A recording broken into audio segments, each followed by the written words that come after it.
Hey, what's up? This is Chosen, bringing you a Diablo 3 video on the 1 to 70 level process this season, specifically for Demon Hunter. I've done a couple videos on kind of the general season and the 1 to 70 process, but I wanted to get specifically into what I'm going to be playing. So for those of you that are playing Demon Hunter, you'll have something to follow on the 1 to 70 trail if you choose. So first thing we want to do when the season starts, and we have our level 1 character right here, we're going to go into game settings and we're going to go to challenge rifts. And you can do this with your whole group. It doesn't matter. You don't have to do this solo or anything, but make sure that you click start game and do this challenge rift in under the time specified so that you get the reward. Like that's very important. When the season starts, that's the first thing you do. So after you do that, after you finish that, you're going to go to adventure mode on hard difficulty and you're going to click start game. Now, when we get into the game, the first thing we're going to do is run down to the scoundrel. Oh, I had already, this is my second take, so I'd already hired him. Okay, so we run down to the scoundrel. We go to inventory, and we're going to take his bow, put it in our inventory, equip it, throw out the old one. Then we're going to run up, and I don't even bother killing the boss. I think it's, I mean, you can if you want. It's not a bad idea, but now that you get the bounty reward, or I mean, not the bounty reward, the challenge rift, it's not even worth it. You're already going to have stuff from that. So I just go straight to halls 3. And you're going to be with the whole group this time. And you're just going to start killing stuff in halls 3 until you get to about level 12, 15, 16, 17, somewhere in there. And then you're going to start running rifts all the way to 70. So extremely simple method, and you should be level 70 in about an hour and 40 minutes. So now I'm going to go into kind of the specific build that you're going to be working towards. Alrighty, so I hopped out of that game and got on a Demon Hunter that I ran for a test that I just hit level 70 on. So I'll kind of go over the build and show you everything that it should look like when you hit level 70. You'll see I have no paragons equipped and I have nothing in the cube or anything. I'm only using rares with the lowest level gems. So this is kind of what your character will look like when you hit level 70. So this is kind of the end game that you're working towards the whole time. And then I'll include the entire process 1 to 70. So here is the build. Okay, the reason the build is like this is because this enables us to use anything. Okay, I can use a bow and still use all my abilities, or I can use a dagger and still use all my abilities. If you do it different than this, like if you use Rain of Vengeance or things like that, there's certain things that you have to have a bow to use. This build lets you interchange things. So if you get a really good drop or somebody drops something for you, you can equip that and go ahead and use it. I recommend trying to use daggers because they're extremely effective with the attack speed. You can spam these chakrams all over the map and do tons of AoE damage and get as much DPS on the map as possible. So now to go, that's the reasoning behind the build. First off, this is our generator. It generates 7 hatred and we can use it with anything, so pretty good generator. That's Bolus Thunderball. And then we go Chakram, Twin Chakrams. That's just great because it gets, having 2 of them, the more damage you have on the map, it's extremely good for leveling.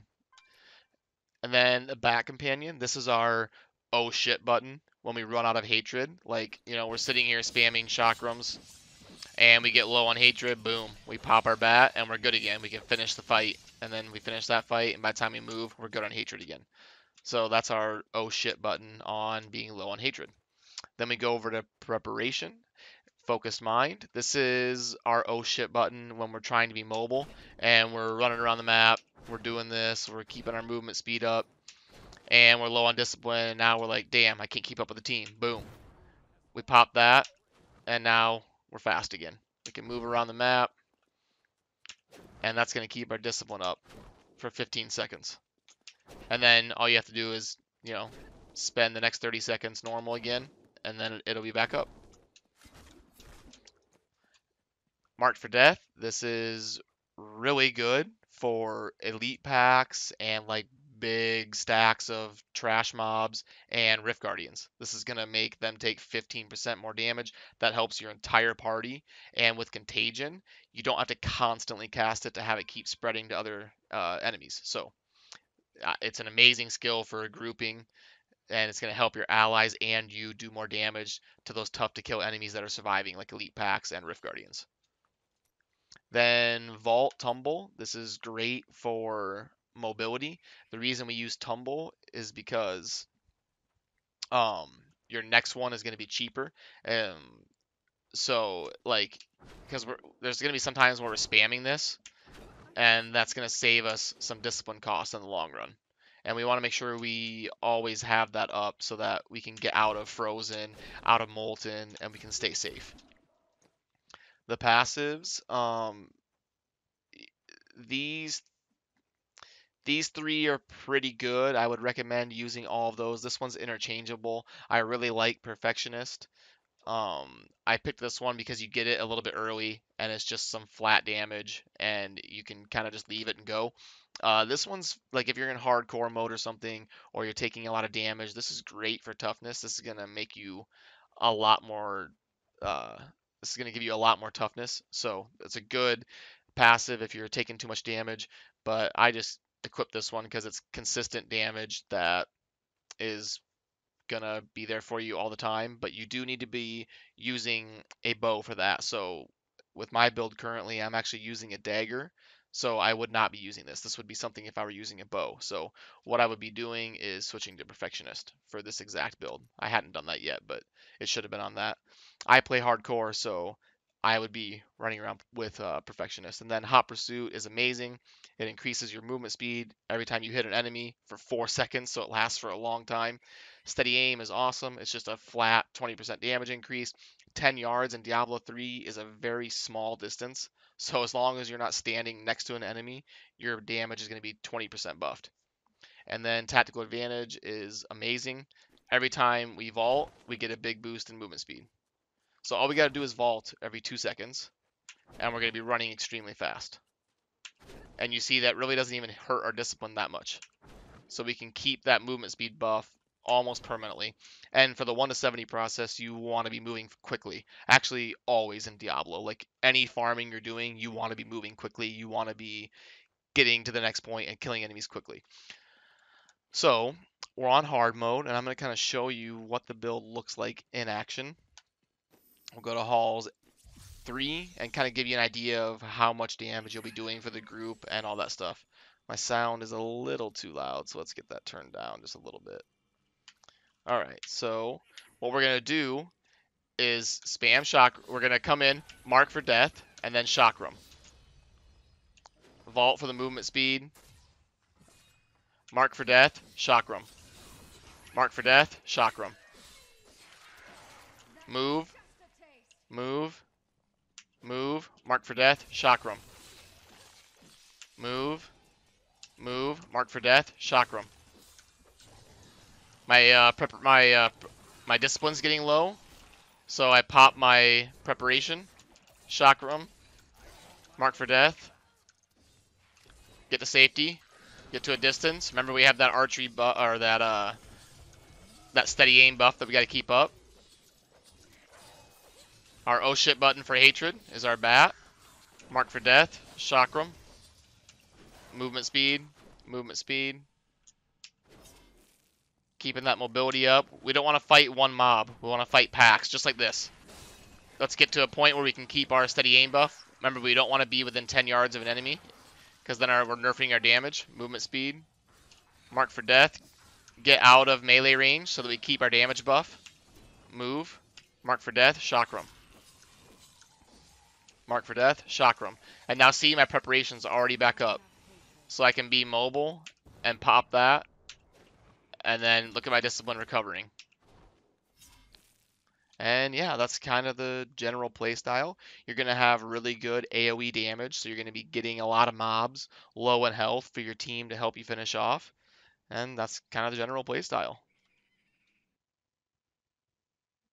And the last thing I wanted to go over was this Google spreadsheet I made. This is kind of what I'm going to be looking at while I'm playing on my second monitor. That way I can kind of keep track exactly what to do without having to really think about it on the fly. It can save you 5, 10 minutes of downtime.